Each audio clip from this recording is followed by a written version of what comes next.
Hello YouTubers, Alaska Prepper here. So I'm not sure if you guys are familiar with Rogue Preparedness.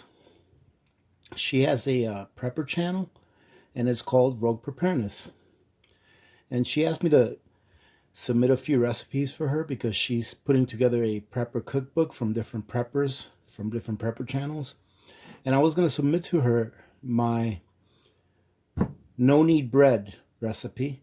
And I was looking for that video, and I remember doing a video on the no-knead bread recipe, and I just can't find it. So I figured I'd do another one and put it up so that you guys can take a look, because this is the easiest bread recipe you guys are ever going to see. And there is no kneading required. So we're going to make this quick so that you guys will stay with me, and hopefully you can try this recipe at home. Right here we've got 3.5 cups of all-purpose flour. This just happens to be organic flour that I get at Costco. All we're going to need, ladies and gentlemen, is going to be a tablespoon of yeast,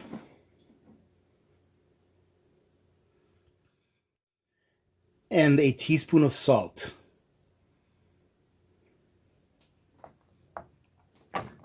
To this, we're going to add 1 3/4 cups to 2 cups of water that you've warmed up to about 120 degrees.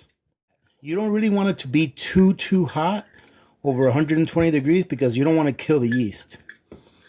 So what we're going to do is now that we stirred this around, we're going to add our water. And now all you have to do is just stir this around. And as you can see here, it looks like I might need a little bit more water. It really depends on how dry your flour is and the humidity level of where you live.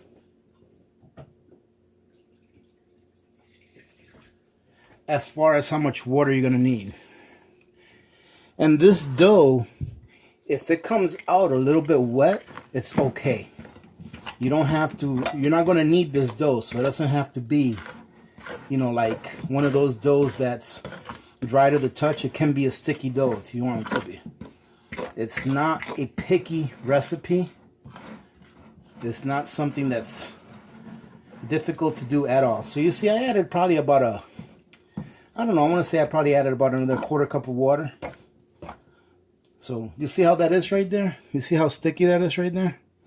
Guess what, ladies and gentlemen, we're done. I'm going to go ahead and get this off my fork.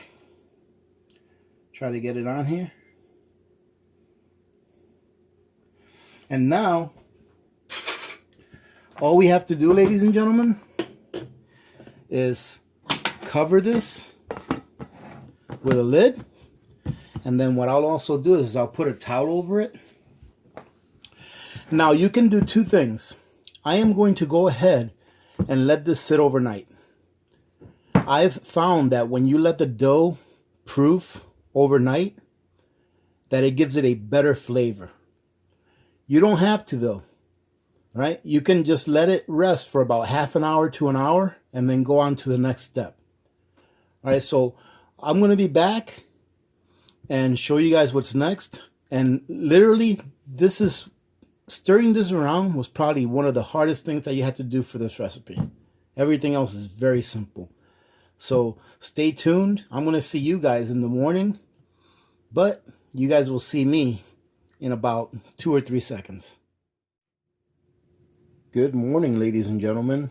It is the next morning, and before I even open this, before I even take this off, I've already got my oven preheating to 425 degrees, and I have the Dutch oven inside the range oven as well. So we want to preheat our Dutch oven inside our range oven to 425 degrees. Okay, so remember that. Now we're going to open it. I haven't opened this yet. We're going to open this up, but I know that it looks good because I can see it from the sides how it rolls. We're going to open it up and then we're going to punch it down. So you see that, ladies and gentlemen? That came out really nice. So what I like to do now is, and as you can see, it's a bit on the wet side. See that? Sticky, which is fine. Nothing wrong with that. I just like to get my little tool here, a little scraper. Separate it from the sides. Then get some flour on the edges here.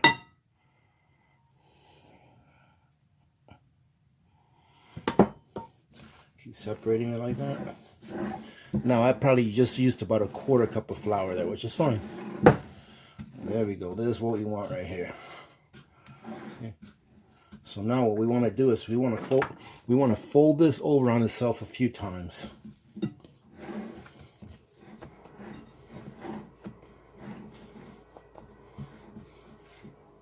Oh, this is very nice. All right. All right, that looks good. I'm going to try to I'm just going to try to make it into as round of a ball as I can. But honestly, ladies and gentlemen, you really don't have to. This is not a hard-working bread. You don't have to work hard to make this bread. This is very easy, and that's the point that I like to put across on this type of a bread. You're going to see how pretty this comes out, and you'll see how easy it has been to make it.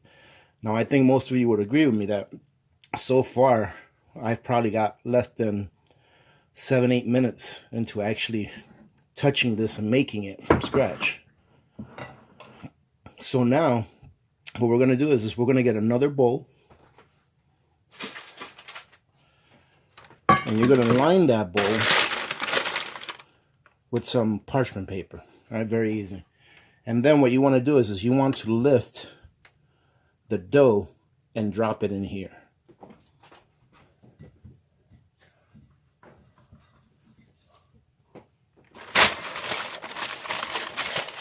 And there you go. You're going to do that. Just go like this until the oven beeps and it comes up to temperature and it's preheated. And then once the oven is preheated, I'll come back and I'll show you guys how it is that I place this in the Dutch oven, because you're going to want to be very careful during the next step because that Dutch oven is going to be very hot. All right, so we'll be right back. Our Dutch oven and oven are preheated at 425 and this is steaming hot.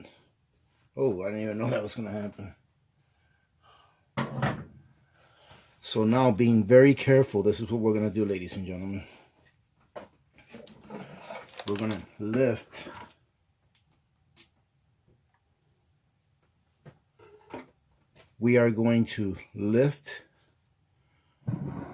our bread. Let me see if I can point you guys over there. There you go. We're just going to lift our bread using the parchment paper, being very careful not to touch this Dutch oven with your hands.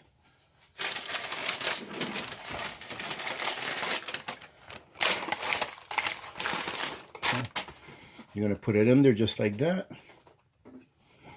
You're going to go ahead and give it a quick score with a nice sharp knife. It doesn't have to be fancy. That's it. Now we're going to go ahead and cover it.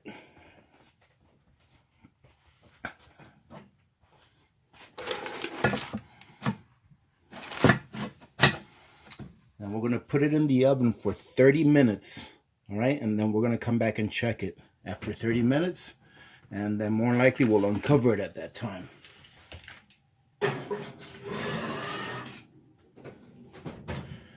All right, so it's in the oven. I'm going to put my timer on.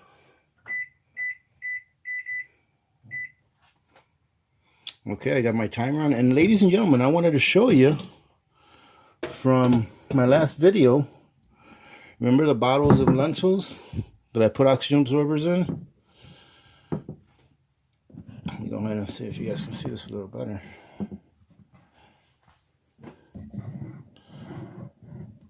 So these are the bottles of lentils, and if you guys remember, I put an X on one of them. This is one of the ones that I pushed a little bit of air out. And I wanted to show you. See that? How it got sucked in even more.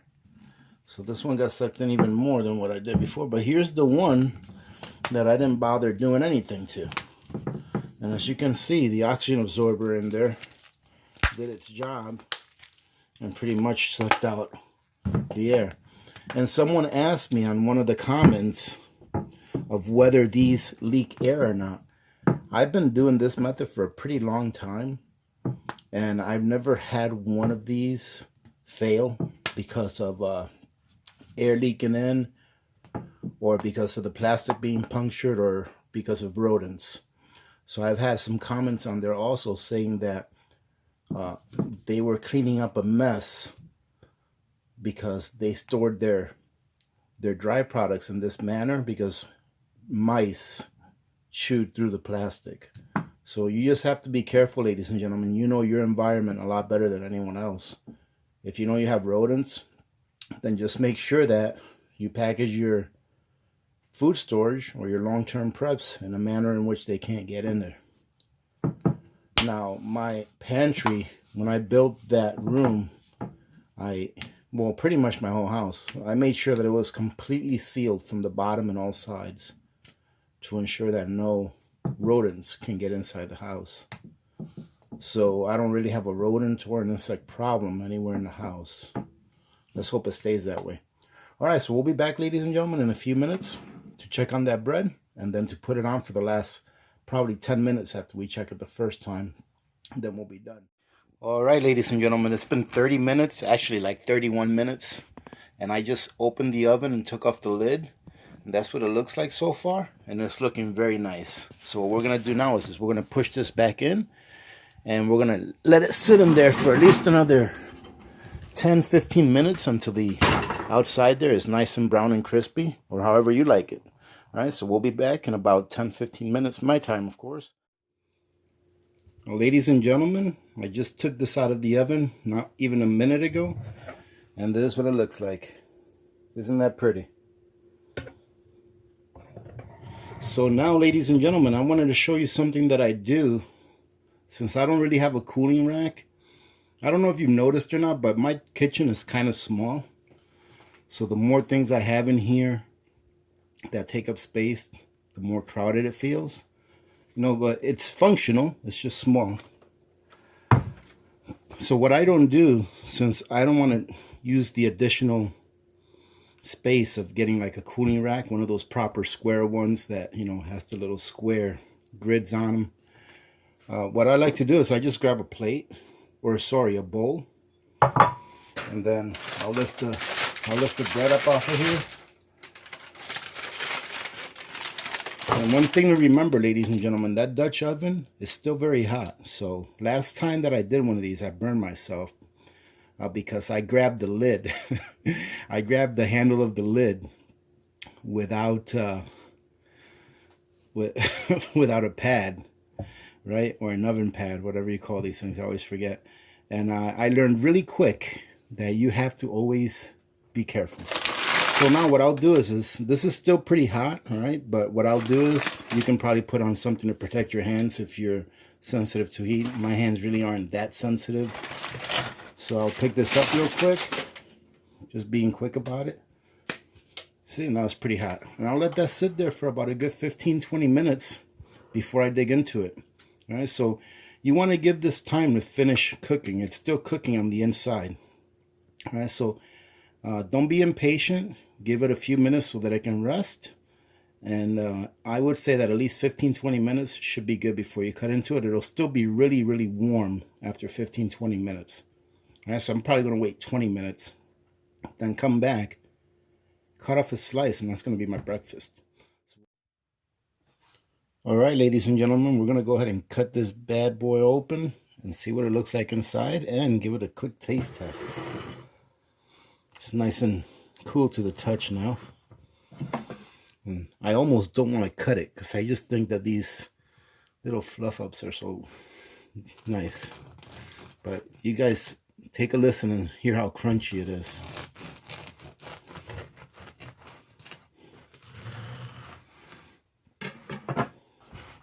Let me go ahead and show you guys what the inside looks like. Look at that. This is a perfect bread. It's nice and spongy. The inside is nice and soft. This is what the piece looks like that I got out. Nice little corner piece. Always a favorite. And you know what? There just happens to be a little bit of butter over here. It's not red feather butter, but it will do.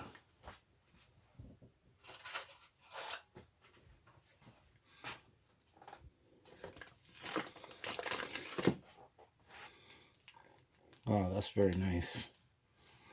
I like it that I like it that when you put the butter on, you know, the bread doesn't rip. You know, that means that it's got good structure. Letting it sit in the fridge overnight, or on your counter at that overnight, really allows the gluten to form and gives the bread its structure, meaning it gives it that chewiness and it gives it the strength to stay together without breaking apart. As you can see how I've abused this bread really, and it hasn't fallen apart or anything. So let's go ahead and give it a taste.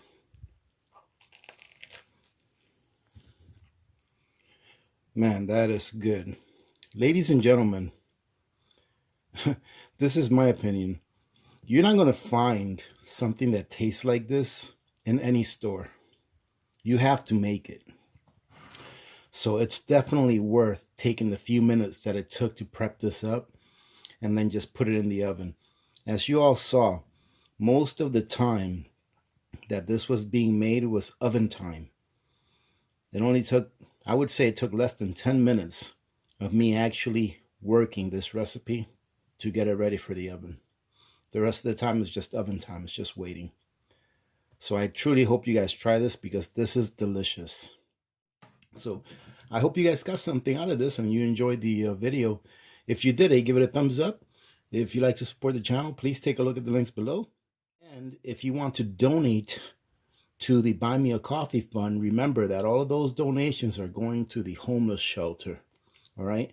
I'm hoping to do that here towards the end of October when it starts getting really cold here in Fairbanks, Alaska. All right. So thank you to all of you that have already donated to that. I just want to keep you guys noted on that at the end of this month, I'm going to be pulling those funds out and donating it. So if you guys do want to donate, you can donate to that. Other than that, if you want to help out the channel, just use my links below. It's truly appreciated. And if you want to donate 15-30 seconds of your time, just let one or two of my ads run through, and that really helps the channel as well. Well, ladies and gentlemen, I have to drink my coffee and head off to work, so we will talk to you guys later. Remember to be good to each other. When good people do good things happen. Remember to reach one, teach one, and repeat. If we all did this, the world would be a better place. And you know that it will be a better place. Many blessings to all of you and your families. This is Alaska Prepper, and I'm out.